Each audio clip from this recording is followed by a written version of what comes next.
Hello,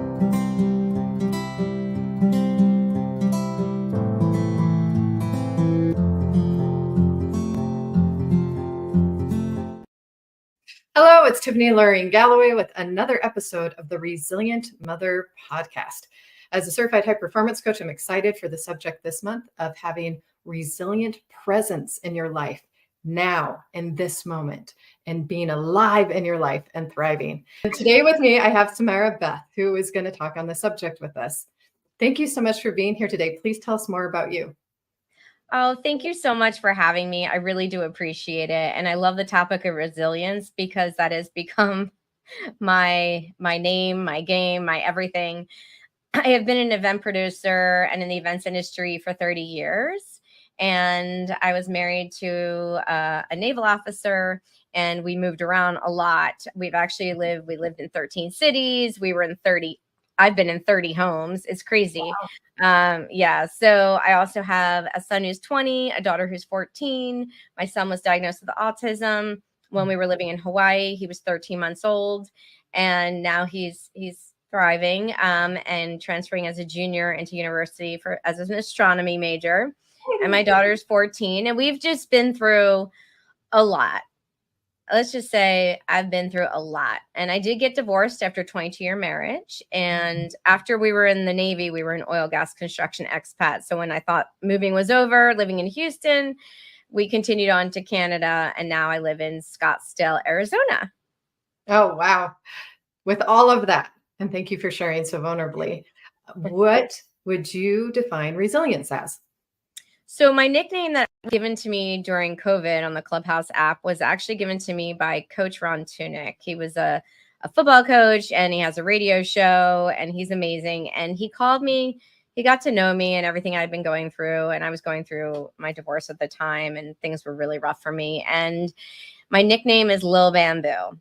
And Lil Bamboo is a symbol of resilience because it bends very well, but it's almost impossible to break. You really can't break with your hands. So it comes right back up. It grows slowly but strongly, and it can grow so high. And I love that, especially because I'm 5 feet tall, so I could use the extra lift from the bamboo. But it's my nickname, and I have it on my wall. I write about it in books and help people understand that we have to be strong and resilient to get through things. And I've been through a great deal. And when you're going through it, you're in the middle of it. It's awful. Mm-hmm. I'm not going to lie. It's not like, I just pop right up and I'm like, it's morning. I'm going to just do my morning words. I wrote myself a song, and I'm not going to just like go ahead and be okay. It takes time. Time is definitely of healing.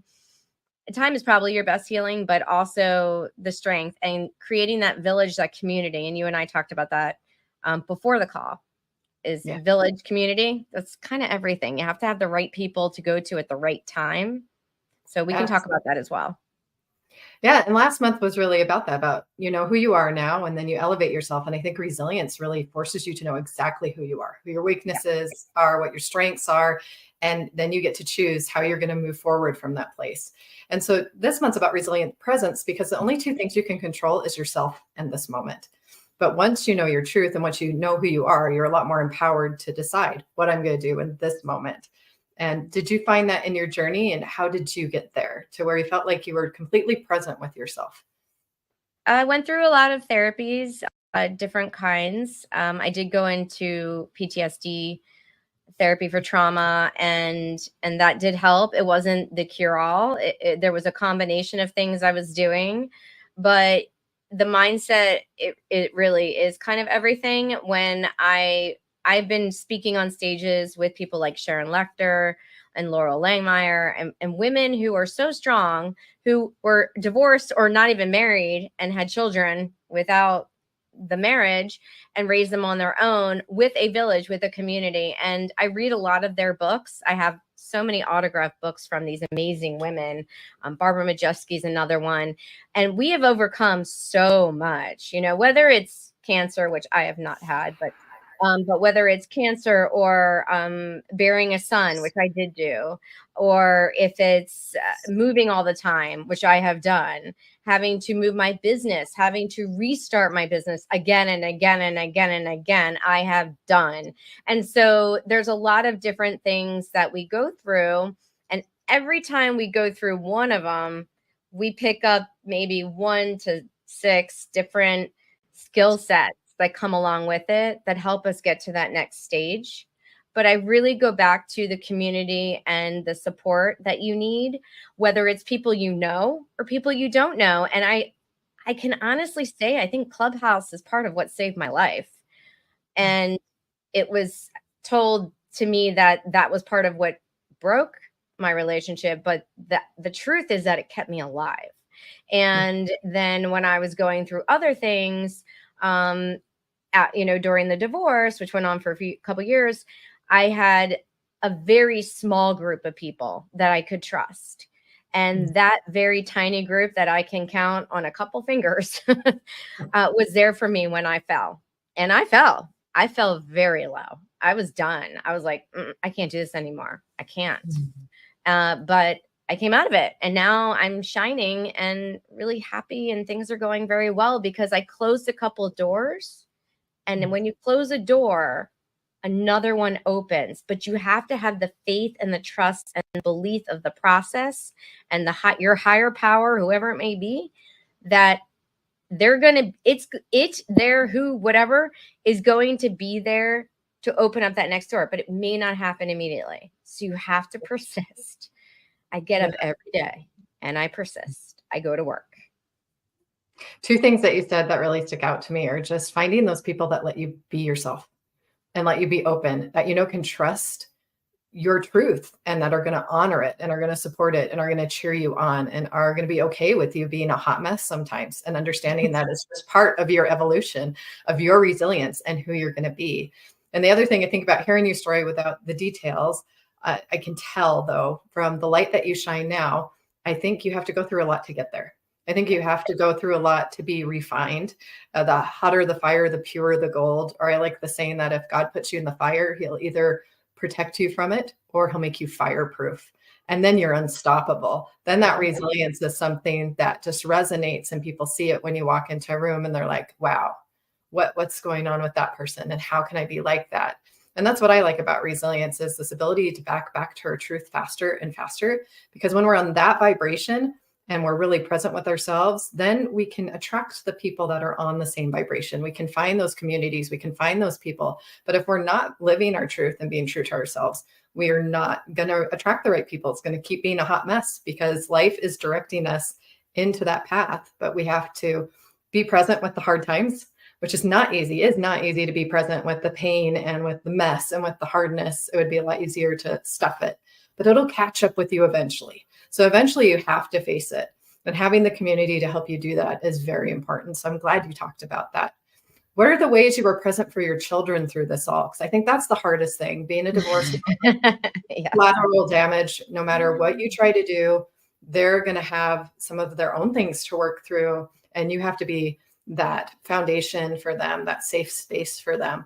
So you have to take care of yourself so then you can be present for them. What were some of the ways you did that? Well, that was the hard part. And especially because we just moved from Canada to Scottsdale. We moved here right before COVID. And so that was a whole nother layer upon layer upon layer of just challenges. And then I have a son with autism. He was diagnosed at 13 months old. And we went through such a process with that, living in Hawaii when our whole family was on the East Coast, and, trying to figure out what to do with that. And then having the training, getting him mainstreamed. He was doing very well in Houston. Then we moved to Vancouver. He was in private school. He was doing well there. And then when he went into public school, it was awful, like awful. And so that was one of the reasons why we moved mid-year. We moved into December. The kids finished up in Canada and then started the next semester in Arizona. And so that was very challenging. But my son was not doing well in school at all. He didn't really have any friends. He had vertigo for years, which was awful. And he still has it 6 years later. And my daughter was kind of being bullied among her own friends, and the apple didn't fall far from the tree, with some others. And so I was like, that's it. I was working in the US, doing events in the US. I was flying back and forth. You know, my husband was traveling for work all the time. Why are we still here in the most expensive city in the world? So we moved to Arizona to be closer to my parents. They moved there 15 years prior from Baltimore. And we started a life in an apartment, 2-bedroom apartment with the 4 of us right before COVID, and then went into lockdown. And so all those challenges kept going and going and going. There was never a breath. There really hasn't been a stop. I mean, even with my dad just passing away, and then it just has been like one thing after another. We literally haven't had a chance to just take a break, you know. But with all of that being said, my kids would say they don't like change and they're not resilient, but they don't see themselves the way I do. And I have been there in moving them, selling all their stuff, selling all our stuff in Houston to move into a condo in Canada, and getting rid of, you know, leaving their friends to go to another country, starting over at another school, then starting over again at another school, and moving again. We moved twice within Canada, and then switching back to the US mid-year, like, and then COVID, and then it's just like, never a break, never a break. And there are times where I sometimes become the child and they become the adult. I have very mature children. Like, they do not act their age. And, you know, they have phones. They see what's on the news. They see what's going on. They're on social media. Mom of the year, if you gauge your kids not being on devices at 14 and 20 years old, as you know, if that's what makes you a parent of the year, great for you. My situation is very different. And I even started my daughter. She became a CEO of her own how-to baking business in Vancouver. And then when we moved to US, she was the only open bakery during COVID. We were busy, and she was running the business with me. And so we were evolving, we were pivoting, we were making it fun. I'm very close with my daughter. My son, I was closer with, but now he's living with his dad while he was in community college, and now he's going off to a university. So he'll be on his own for the very first time. And I really want that for him. I want him to be able to figure out how to open that can of soup on his own. You know, it's that independence that they need. But a therapist, when I buried my son Cameron and I was dealing with Gavin and he didn't want to do things, she gave me this book called Positive Pushing. And it really is about how do we positively push our kids to do something when they don't want to, in knowing that they will either figure out what they don't like or they're not good at, which is checking a box, or they figure out, hey, I'm actually pretty good at this, or actually enjoy it. So Gavin we said, Gavin, you can play any sport you want. We don't care what it is. Pick it. So he played tennis for years and years and years, mostly private lessons and group lessons. He didn't want to compete. Fine. You got to do something. Movement. No video, because he's a video games Lego Transformer fanatic. So it's like really bad neck and back pain is what he's going to have for the rest of his life. And still to this day. But then we put him in flag football, and I managed the team in Vancouver because our friend's father was the coach, and he knew some kids on the team. So we threw him into flag football. Kid had no idea how to play football, how to throw a ball, whatever. And he improved. He did well. And we were playing in the pouring rain, the freezing cold, all that. He did well. Now, does he play flag football anymore? No, but that's okay because he did it for 2 years. And then now getting him into other things, like now he's got to get jobs, school, whatever. He has a girlfriend, which we love. So he's learning how to come out of his comfort zone. He's having his firsts. And Ava, the same thing. Like she's on swim team. She played softball. She did all of these activities, dance, acting, performing arts camp. And then she needs to make that decision what she wants to continue. I won't make my kids do an activity. I tell them that they can do anything, but they got to do something. They cannot just be on their phone. They cannot. And now when you're having a split family, you can't control what's going on in another house, right? No. So it's a little different, right? Mm-hmm. So, but my daughter and I are very close. And we just came back from Cabo. The kids and I, were there, and we just had such an amazing time. It was such a bonding experience. It was the first vacation we've been on, together in probably 6 years.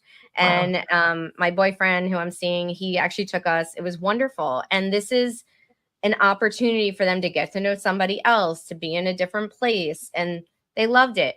It's all about trying the new things. I even made Ava go up on the water trampoline. She was terrified to be in the ocean. This is someone who's getting certified to be a scuba diver, by the way, who is terrified of the ocean.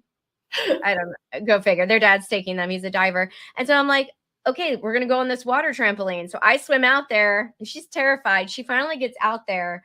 We had so much fun. And I'm like a kid and we're jumping like crazy and having so much fun. And then I get out, I'm like, let's go back so the other kids can get on. She's terrified to get off because there's like a jumping fish. And so I'm like, come on, Ava, you got this. And finally, I mean, ultimately, she's got to get off the trampoline. I'm not going to come and get her. So, you can check that off as something that you've done. I am all about experiences. And that's why I do events, I do retreats, I do team building, I do bucket list experiences. I'm partnered with so many different companies around the world to help people experience life because life is so short. Yes. It's so short and we have to enjoy it and live it to our fullest. That's why I just became an author. That's why I'm speaking on stages. That's why I started a new brand after closing my other company after 12 years during COVID. That's why I'm starting over after a 22-year marriage. And that's why I can't stay in a home for more than 3 years because we get the 3-year military itch every 3 years. It's a thing. Well, everything that you're talking about, it really is about being present with people where they're at. With our kids, it's going to change. Where are you at today? What are you interested with today? It's okay if you're going to evolve and you're going to change, but be present today to enjoy that moment, to enjoy that event, to enjoy that vacation. And it's important to be the parents that let them do that. And we don't hold them to something in the past or some fear of the future, that we're with them in that moment so that it really counts and that it becomes a memory and something that we can treasure. And sometimes those can be planned and sometimes those moments just happen. But if we're not present and we don't show up, we might miss it. Do you find that to be true? 100%. And this last week is actually a perfect example because we went on this trip. I do a lot virtually and I'm in a lot of coaching groups. I'm also a coach. And then I had a 5-day challenge that was going on and other things that were happening in Zooms. And as a 10X certified business coach with Grant Cardone, we're also obligated, to be on a certain number of training Zooms. We're with the executive team every day. It's incredible. And so I had to be present for a couple things. And some of them were in the morning. So the kids were not even really up yet. So I was able to participate in some of that. But I'll tell you, most of them, I didn't do. And I may have missed opportunities for my business and for something that I needed to learn, but they are all recorded. And so I came home and I'm doing laundry and unpacking and I'm watching one of them, the recording, so it's like, try to be present with the kids on a vacation and make sure that you're there with them, phones away. Now we're big video takers. And Ava's big on Snapchat and all that. So we did do a lot of that, but we did it for each other. We did it together. We had so much fun with it. And then, of course, Gavin's girlfriend wants pictures. So we took a bunch of those of him.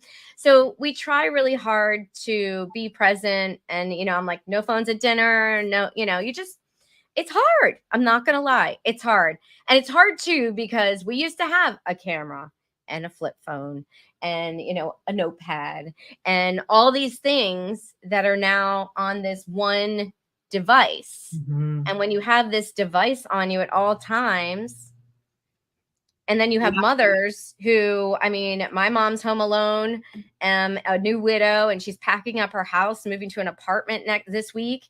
And she's dealing with that. And then I've got my boyfriend's mom had a stroke 7 days after my dad died. And so he left her for a week. So we're always on call. We're always on call. So the phone has to be with you, but you still have to kind of say, oh, I'm putting it away.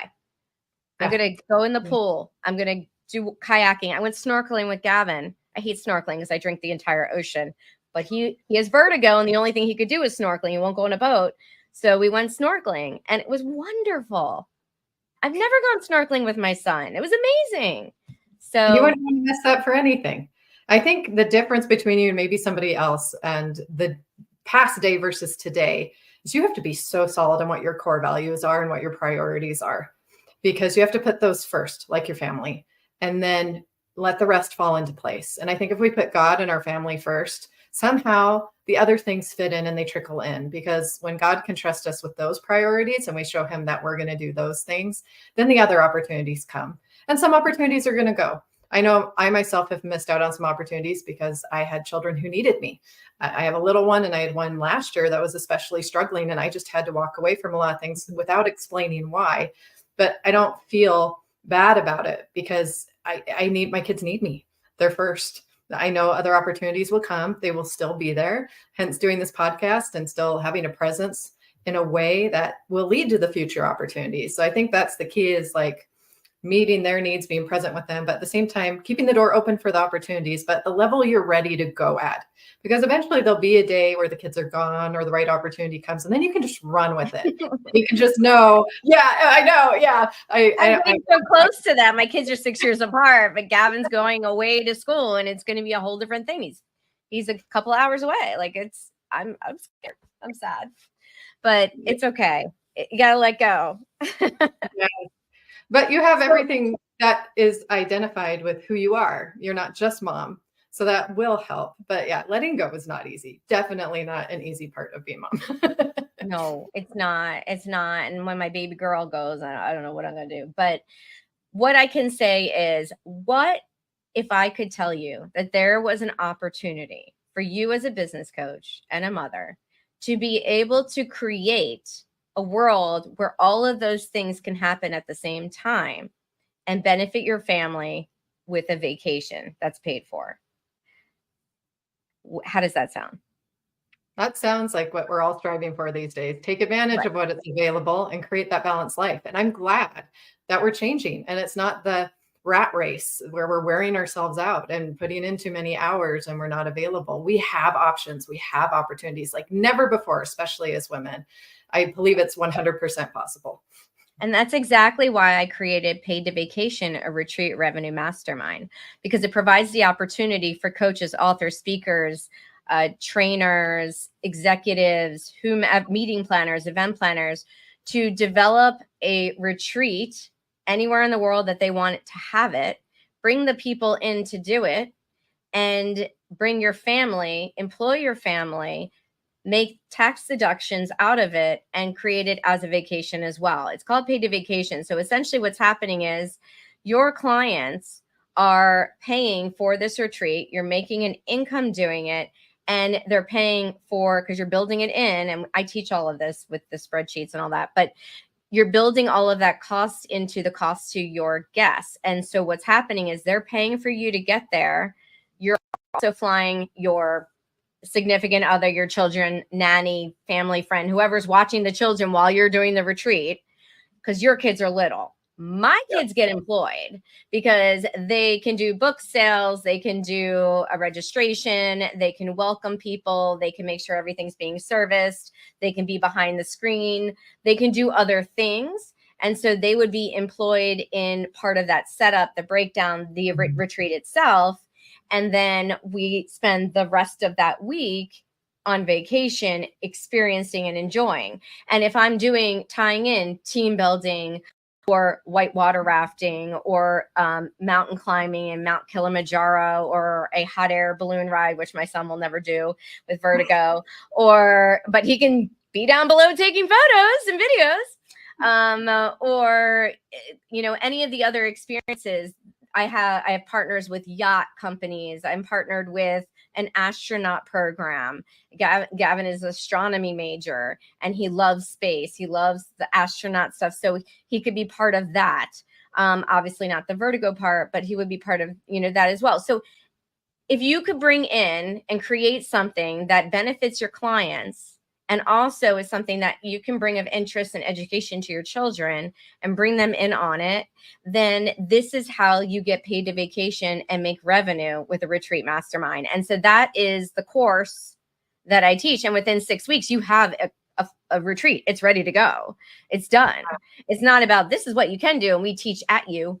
it is a workshop. It's a mastermind, but it's also a workshop. We're working on it together. We're there for you, and you're getting all the connections that I have. I introduce you to those people. So I wanted to bring families together. That was what I did to do it. So is that your favorite event that you do, or do you have another one that you've developed? And how did that evolution happen for you as you've been in your career and balancing family and everything else? So I've been producing corporate, social, nonprofit, and destination management events for 30 years all over, starting in Baltimore and New York City and on.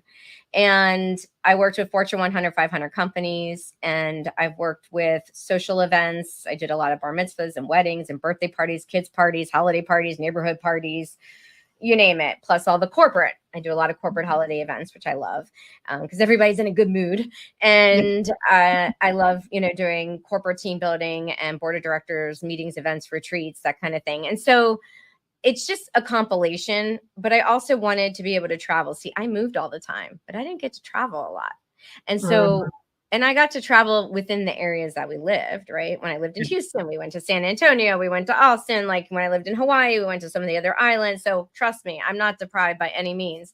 And I've had, very good experiences in my life, from skiing to water sports to whatever, because I make it happen, right? And so you have to make it happen. You can't wait around for someone to do it for you. Yeah. You got to strap on the big girl pants and just do it. Yes. I have a bucket list. I teach bucket list experiences too. You have a bucket list of things you want to do. I have it on my phone. You want to be an author, write it down. You got to do your targets. As a 10X certified business coach, we train in sales and marketing. And the biggest thing is you got to set your targets, set them high. And then you have your goals, the things that you do each day. And your target, you may not reach it for 5 years, but you got to set it. You got to have something to achieve, something you want. My ultimate goal is I want to be a TED Talk speaker and a keynote speaker on stage, helping people 10X their businesses and their lives with sales, marketing, retreats, events, whatever it may be. Whatever needs to be customized. That's my dream. So I write that down every day. And I have to keep telling myself that it can happen. Do you do the same thing with your kids? Do you have them, or do they just have you as the example of setting those high goals? My daughter's a little easier to work with on that. My son is very black and white. There's no gray, and he's all about money's the most important thing in the world. And he doesn't really see things the way I do. We have a very different brain. So with Ava, though, it's okay, Ava, where do you want to go in the world? I want to go to Australia. Okay, we'll go to Australia. My mom, she wants to go to Dubai, top of her list. Okay, I got people in Dubai. We'll do a retreat. I can do it with them. I know them well, and we'll do it with them. We'll build a retreat, and I'll bring you to Dubai, and you're going to work registration. You're going to help me with setup. My mom's done events and conferences. That's how I got into business. And so I'm like, that's it. We're going to Dubai. She goes, I don't mean we're going to have to go. I'm like, Mom, we're going to Dubai. No, we're not. It's too expensive. Mom, we're going to Dubai. So same with my daughter. Like, let's set it. Let's do it. We'll do it together, but you got to work. So you know what she does? She sits there with my Cam Card app and she scans business cards for me. She does like 100 each day. I've got so many business cards from conferences, conventions. I bring home a lot. And so I'm like, okay, you need to sit. You can sit in front of the TV, but you have to scan all these business cards so they can be uploaded to my CRM. And then I gave her like $10 for every 100 or whatever. There Put you your go. kids to work and make them employees, but make it fun. Like, you got to reward them. You can't just keep going and going. And, you got to make it achievable. Well, we're almost hitting our time limit. I apologize. No, that's fine. We can go over. Sometimes we go a little over if the conversation's going well. I have one question listening to you, though. You obviously are a master at networking.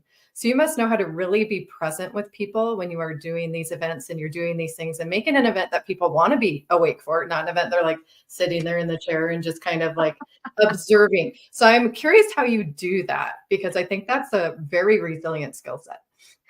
Oh, that's cute. Thank you.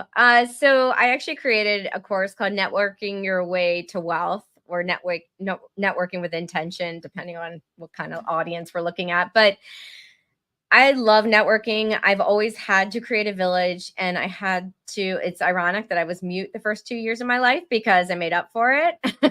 But my family thought I was mute because I had two older brothers, and all I did was point, and I was like their baby doll, and they just did whatever I pointed to. So I didn't have to talk. So, but then I had to talk because they started ignoring me, I guess. I don't remember. I was two, but I made up for it. And so I was actually pretty shy and insecure for a long time, a very long time. And I started out like, I felt like boys didn't like me, like all that was going on growing up. And then I was the person who produced the junior ski trip and the proms and made all that stuff.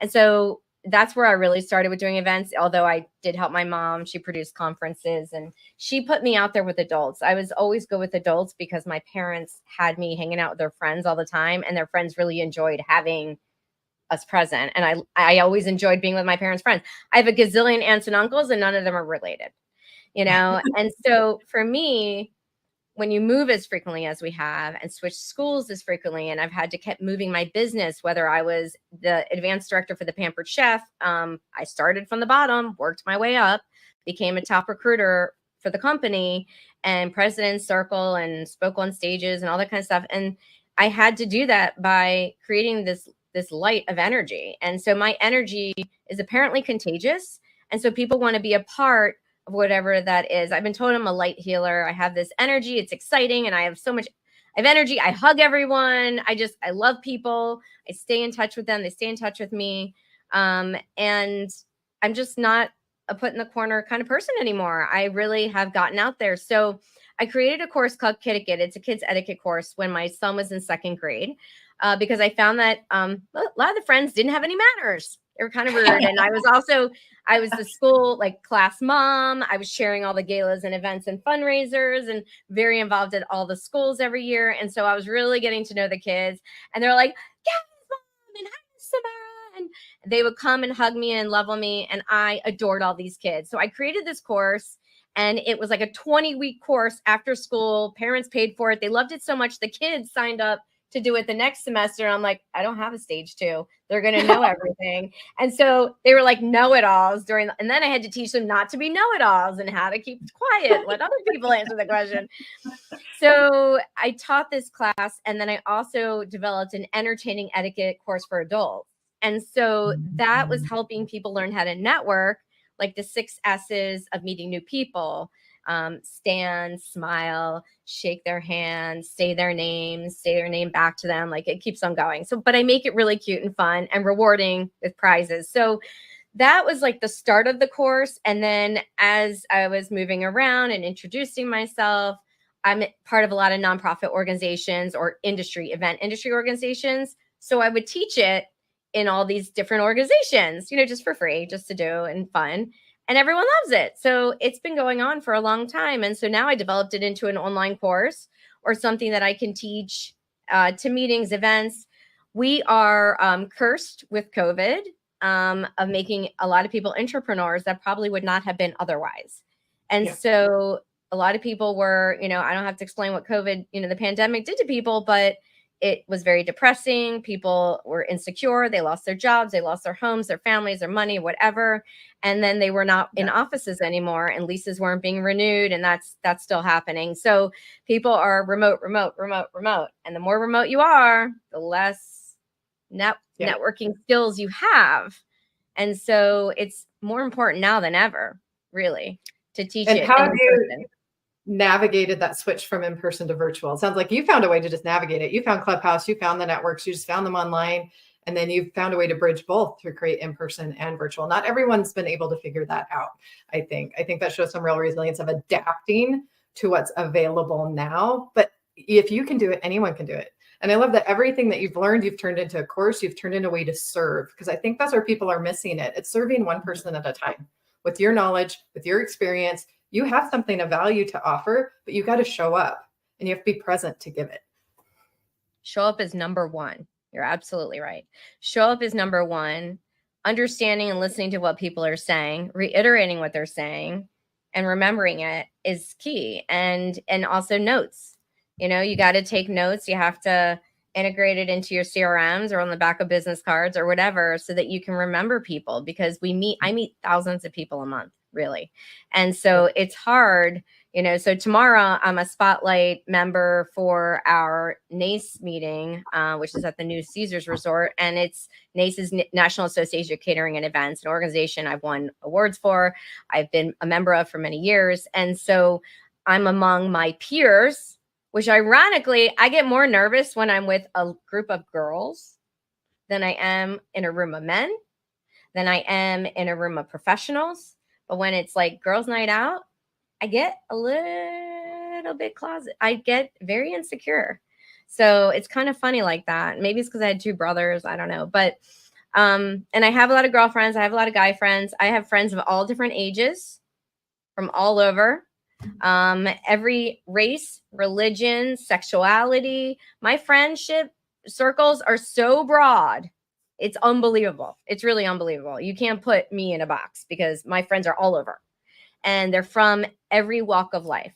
And I'm a chameleon, and that's important. That's important with networking too. So I can hang out with people in a trailer drinking a cheap beer and a folding chair that's breaking, or I can be in dancing with a billionaire in a gala dance floor, raising millions and billions of dollars. Like I mold to that environment, You're present with the people that you're around. That is a skill, to be able to find a place to relate and to be present. That's just a master class in what's possible today, if you know how to master being present right now in the moment. So I love hearing all aspects of that, from your motherhood to your businesses to where you're going now, where you're reaching your dreams, and being present with that every day by writing it down and seeing it again and coming back to it again and again and again, because that makes it a reality. That's what makes it happen, when we make it a part of our reality and not just out there somewhere, maybe someday, oh, it could happen. You got to make it happen, just as you said before. That's right. As we wrap up, any last thoughts? I think we could go on for probably another half an hour, but I know we all got things to do. So yes. I have a Zoom with someone who does retreats on yachts, and I'm partnered with a yacht company that builds yachts, and they also charter them for 7 nights with a full crew and chef. So we're going to be meeting after this, and that's what it is. It's like me saying, okay, what can we do together? How can we make it work? What do you need? What is it that you need right now, and where do you want to go? And then we figure out what we can do. You gather the people together, you market it. Marketing is everything. You got to promote, pre-sell. Do not invest every penny you have until you pre-sell. Now, you might have to put a deposit down. You got to pick a date. You got to do certain things, but you don't have to do everything. So if you want to design a course, if you want to do something, if you want to write a book, if you want to be a speaker, promote it first, because the worst part is writing an entire book and finding out nobody wants to read or is interested in what you're doing. So do a portion, do a mini excerpt, and have the cover made. Promote that, see if anyone's interested, and go from there. I do have a gift for your listeners, actually. I can send this to you, and you put it in the show notes. I created a bucket list planner, and it's really cute. I also have an events planner, but we'll do the bucket list for this one because it's very family fun.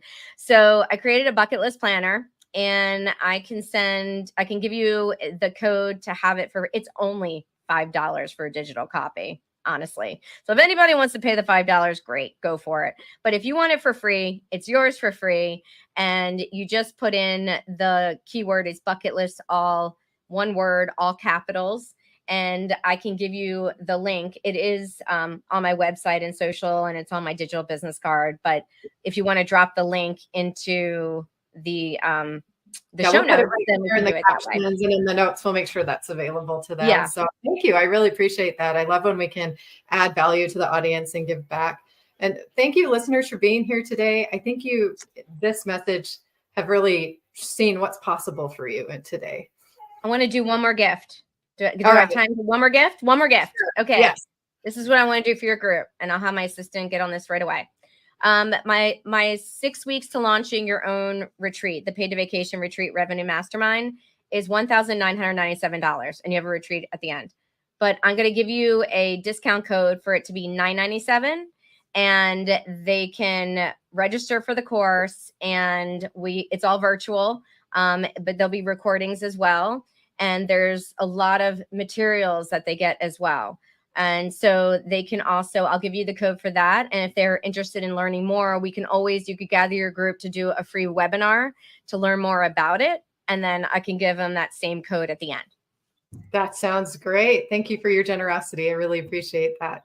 And thank you for being here today. I love your story. I love that you show that you can overcome so many things. And in the end, it was all worth it. In the end of it all, it was probably better than you could have ever imagined things being.